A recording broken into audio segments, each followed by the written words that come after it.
When one begins the task of chronologically recalling personal experiences by breathing life into words, it is done with the hope that, in some small way, these expressions will create a sense of knowledge and wonder as well as aid in the enlightenment of another's path.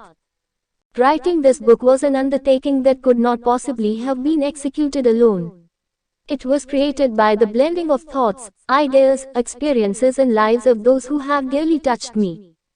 I first must give appreciation to the creative expression, identified under various titles such as God, Allah, Yahweh, Divine Being, and the Great Light. I will just refer to this power as the source of all. I would like to acknowledge those beloved souls on this earth's plane who have come to me with stories of both tragedy and love, seeking guidance, closure, healing, and peace. I hope I have fulfilled their expectations and have been able to place their minds and hearts to rest. I thank and appreciate all those dear ones in the spirit world, who like dreams come back through me to relay earthly experiences to their families and friends. These remembrances, now woven into the tapestry of time, will provide evidence and comfort, proving that there is no death, only life. Through the power of love and only love, these heart-struck spirits align themselves with us, providing courage, strength, power, and guidance, and assisting us in fulfilling our individual earthly destinies. I want to thank my heavenly guides and teachers who have been with me from the initial birth of my gift. They have never failed to incorporate their strength, power, and wisdom into my work, displaying an example for growth, illumination, and upliftment, not only for self but for all humankind. I also give my love and gratitude to those on this earth plane who have assisted me along the path with their love, encouragement, and support: Brian E. Hurst, Carol Shoemaker, Mary Ann Saxon, Marilyn Jensen, Peter Redgrove, Linda Tomchin, and Cami Farone. To all my family, friends, and loves of this lifetime, I live in gratitude to each and every one of you. For the time we share together on this earth has not only enriched my soul but has taught me valuable lessons in the emotional expression of the human heart. Love celebrates life. I thank you for celebrating the fullness of what we were, what we are, and what we are yet to become. To all, thank you for sharing your light and sharing this never-ending journey of love and life hand in hand. Acknowledgements X Section 1 The Unveiling CHAPTAR 1 The medium. I am often asked if I was born a medium or if I was transformed into one by a terrible illness, or a freak accident that caused some sort of head trauma, or a near-death experience. As hair-raising as those possibilities may be, I cannot claim any one of them as the dramatic moment that introduced me to my life's work. I am not unlike anyone else. We are all born with some level of psychic ability. The question is, do we recognize our psychic abilities and act upon them? Like many others, I didn't know what it meant to have psychic ability. It was probably on some TV game show that I first heard the term, psychic. I was lucky enough to pronounce it, let alone understand its definition. It was a word that came closest to explaining why I knew things about people when they walked into a room.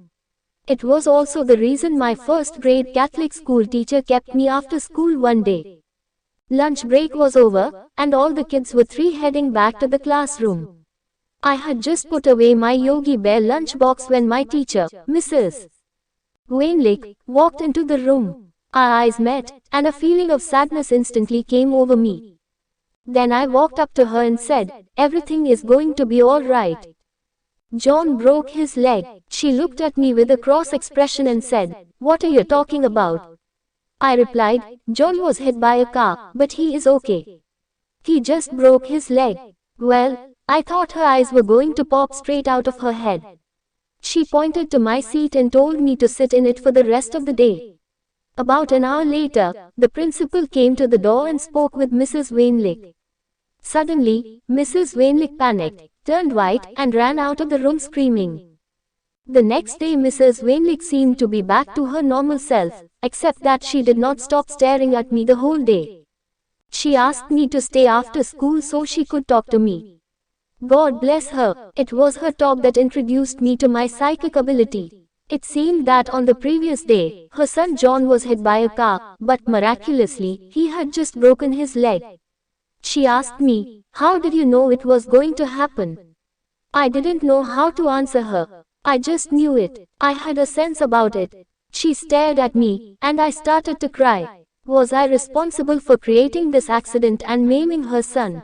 Well, needless to say, she calmed me down and James Van Praagh told me not to get upset. Many children and grown-up people know things before they happen, noted Mrs. Wainlick. She said that I was one of God's messengers, and that God had given me a special gift. She continued, so that one day you could help people. She told me not to ever feel bad about things I might see in my mind. You are special, she said. But she warned me to be careful with whom I share my specialness. That was my first explanation of psychic ability. When I look back on that time, I am grateful to Mrs. Wainlick for explaining it to me. It was an aid to me in so many ways. If I had had a nun for my homeroom teacher instead of a layperson, my life might have turned out a lot differently. Today, I fully understand my ability to see and feel things that are not of this physical world. Often referred to as a sixth sense, psychic ability is also known as intuition, gut feeling, a hunch, or a certain knowingness one has about something. And all of us use this ability every day without even knowing it. For instance, how many times have you thought of someone, and minutes later the phone rings and that person is on the other end of the line? Or you get a hunch to switch lanes in traffic, and you find out further along the way that there was an accident in the other lane. Perhaps you get a feeling on the way to work that the boss talking to Heaven 5 is going to be in a bad mood, and sure enough you get to work and it's true. How many times have you been thinking of a song, and minutes later you hear it on the radio?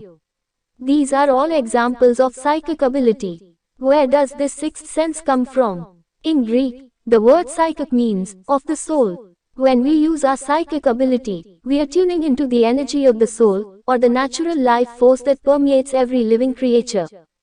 As infants, we are even more psychic than we are as adults, maybe not more psychic but more open to our psychic senses. Not only because we are still very close to the other side of life but also because our speech and thoughts are not developed, so we have to rely on our feelings, or our sensing, to relate to the physical world. We have all seen a baby start to cry when held by one person and stop immediately when held by another. The baby surely senses a more harmonious or safer vibration with the second individual. That is why babies always want their mothers. A strong psychic link exists between a mother and her baby. How often will a mother run into the baby's room knowing she is needed just as her baby wakes up? This link continues to grow stronger and stronger, and soon a mother just senses her baby's needs without any verbal signals from the child at all. Psychic energy is also at work in the plant and James Van Praagh's 6 animal kingdoms.